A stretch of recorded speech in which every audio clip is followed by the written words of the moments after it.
ये सारा इसी तरह गंदगी में और पत्थर में, और जो बजरी बची थी, जो सीमेंट बची थी, लोग अब इसमें शापर फेंक रहे हैं। जगह जगह तेरी तरह नाले की पोजीशन है। मैं समझता हूँ कि ये नाले पे जो करोड़ों रुपए लगे हैं, ये पैसे ज़ाया किए हैं इन्होंने। अब आ जाए स्ट्रीट लाइट्स पे।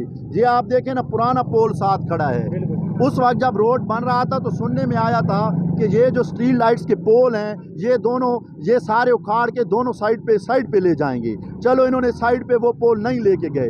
अब देखें आप, ये पुराने पोल भी लगे हुए हैं, नए पोल भी लगा रहे हैं। इन्होंने पीछे ये स्ट्रीट ऊपर लाइट्स लगाई हैं, जो पोल तैयार हो गए हैं, जिनका कनेक्शन हो गया है, तो वो सारे आधे से ज़्यादा बल्ब ख़राब हो गए हैं।